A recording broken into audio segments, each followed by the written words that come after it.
Alright, so now I'm on a budget again. $500, $700 I guess? Can I spend $700? Yeah. Thanks for the user base, Samsung. Your products do suck. Anyways, what do I always do when I have $700?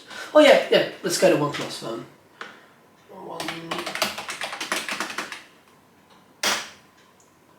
Oh wait,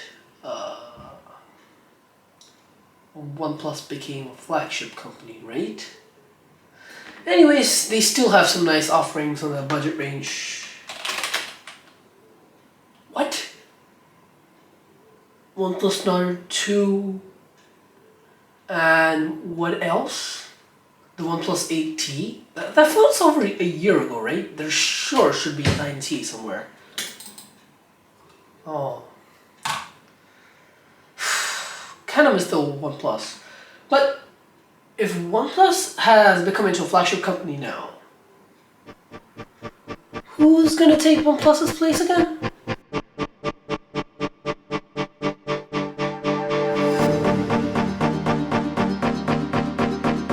Now, I have talked about it before in my other videos of like how good a company OnePlus was and how meh it is and how dependent it is.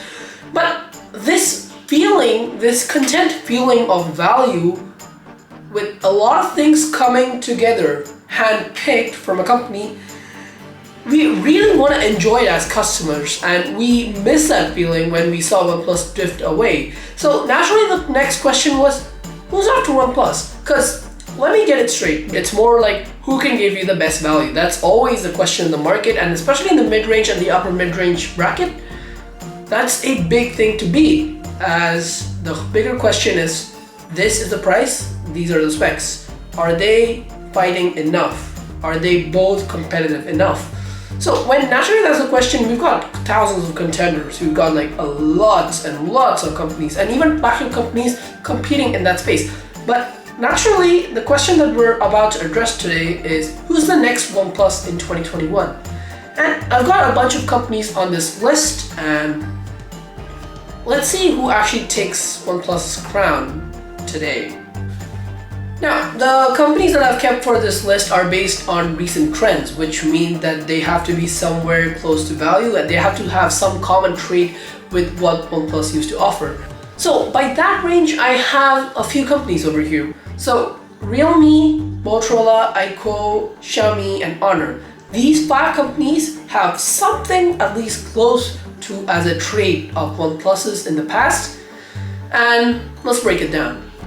Now, if you talk about Realme and iQOO, they're both under the same BBK umbrella as OnePlus is under its sister brand Oppo, and Realme is technically its sister brand as well, considering that it was another branch from Oppo's division. But when you clearly see that these both brands are a certain replacement to OnePlus, positioned well under the BBK umbrella, it's tough to actually ignore these because both of these brands offer well-known smartphones, at least well-valued smartphones. So if you start off with the iQOO, even though iQOO actually sells less countries, it has really good value phones like the iQOO 7 Legend, and Realme is no less. It pumps out phones like a machine gun.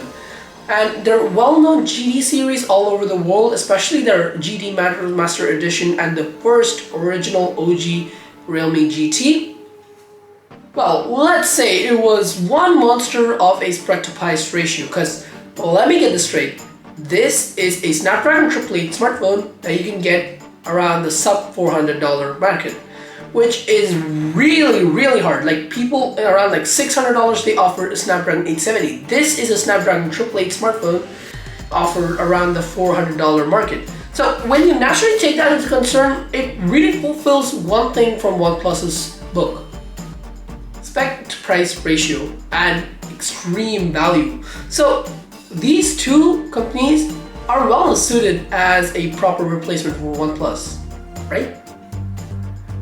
Here's where comes the hard part. So both of these companies, other than the fact that they fight so much on specs, just makes them more or less like a proper poster boy Chinese company, because let's face it, every other Chinese company out there is facing for all of these value-based competition. But when you look at them as smartphones, as experiences, they're rather one-paced. So these specs that I'm talking about, they're like hardcore actual paper specs. But then like when you're using it as a smartphone, it's not well balanced like what OnePlus is. And now, don't get me wrong, OnePlus didn't have anything actually worse. It was more of like, this is the best and this is a good or a meh thing. So the best at what it did was the software and the specs, and meh was the cameras. The cameras weren't bad at all. They were just meh. And like, that's not what I can actually say about Realme and iQOO today. Especially or the Realme GT series, which I talked about having Snapdragon 888 under a $400 price point. It really suffers from a camera problem, especially after I saw a lot of the camera samples provided by different reviewers. And as you can clearly see, this is nothing near being a meh camera. On paper, it's a triple camera setup, but in reality, it has a depth camera and a macro camera just to show that it's a triple camera setup. And software is where OnePlus did really well other than the other Chinese competitors, right? And Realme is just another Chinese company, so naturally the software is ColorOS, what technically actually OnePlus is running today. But with Realme UI's overlay, which is annoyingly irritating and also pushes ads, which they've started to push back on, but not really cool. And iQOO is just so limited to really small companies, and same problems with the software, although the camera is pretty respectable to be honest. But from what I can say is that neither of these companies actually score good in what actually made OnePlus unique from a standpoint. So when you drift away from Chinese options, ironically you hit Motorola, which is still owned by Lenovo.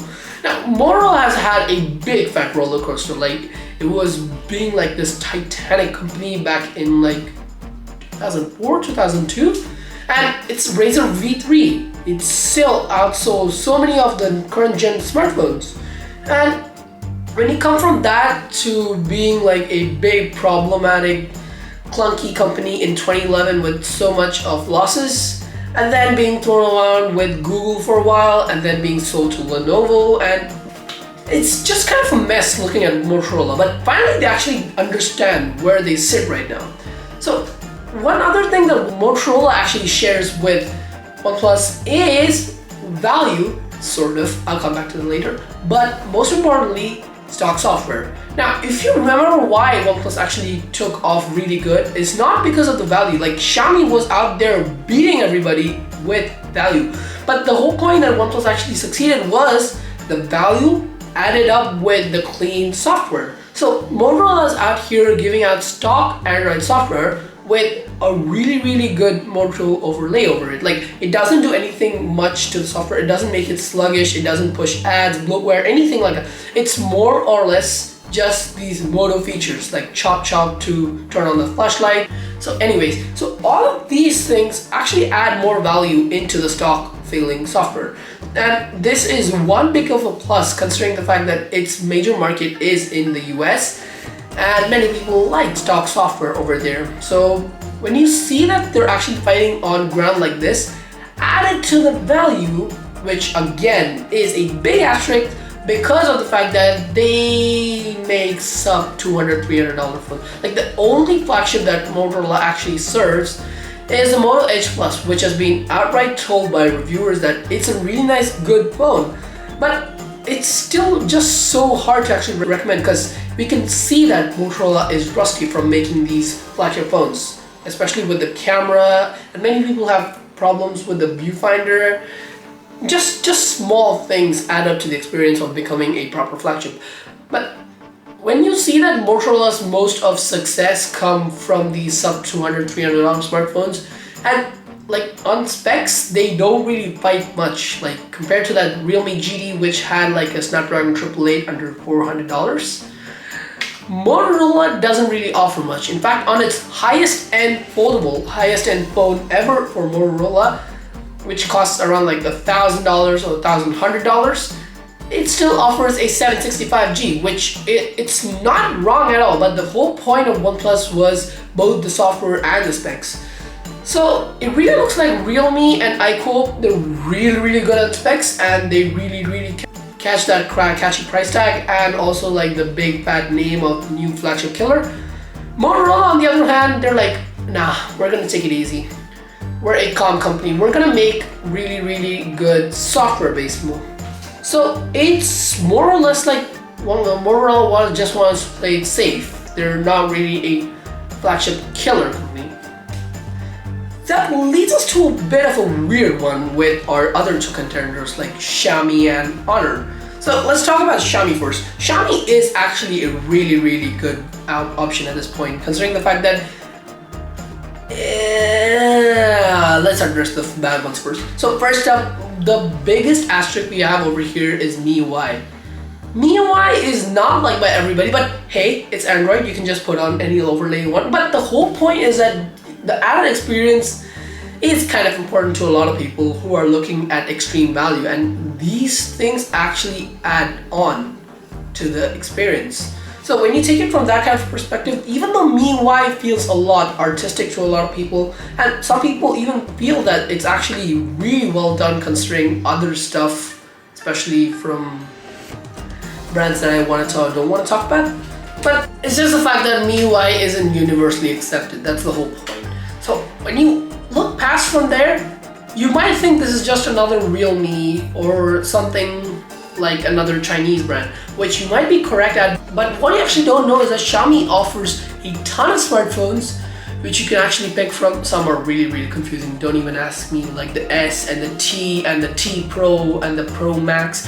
Don't get me started. But the whole point is that their phones, at least some of them, are really polished. Like they have the proper balance of having a meh or even sometimes a really good camera for that price, along with some good specs. And MIUI, yeah, you can actually change it up a bit, maybe. Like you can actually do that to Realme as well. But again, the whole point that I'm talking about over here is the straight up face-to-face user experience. Like you don't do any mods. Like the first party user experience is also what we're counting on. So MIUI, if you actually take it on an artistic level, or if you're someone, you might like it or you might hate it.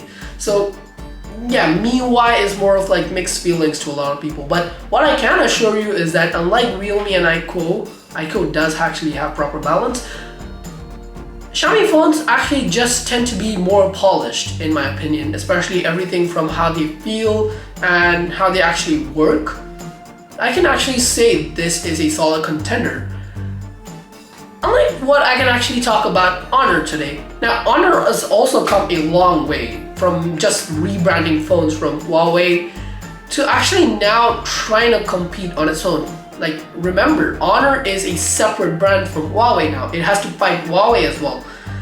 But with the added advantage that it got back GMS, Google Mobile Services. So when you take it into that account, it's more or less like, okay, Honor is actually becoming a really competitive brand. It's hard to swallow for me. Now, look, their new Honor 50 Pro or the Honor 50, it's a really good phone, don't get me wrong. Even though it has a lot of similarities to its Nova 9 Huawei variant, the whole point is that Honor's, especially being a new brand in the smartphone game right now, even though it is known, it's more or less the fact that Honor has to start from scratch at this point. And if you actually saw the photo samples and the video samples from Honor's camera, you might realize that all that Leica thingy or like the Huawei tuning was a really good thing to Honor, but now it's not really that. Like you can see how grainy and how fossilidated it just looks. It doesn't really look light, and the pricing of the new Honor 50 just doesn't seem right to me, to be honest. Like, so when I look at it from that point, it kind of makes me bitter on actually recommending a Honor phone for anybody at this point. But I just needed to add that to the list because it's kind of seemed competitive. But again, this is the last option that I would actually like offer to anybody looking for a OnePlus replacement. But let's cut the crap over here. Who is actually the OnePlus replacement? Well, I actually say Realme hardware or iQuo hardware paired along with Moto software would be the perfect OnePlus replacement. But at the moment, if I were to recommend you something, if you're a simple user guy, go for Moto.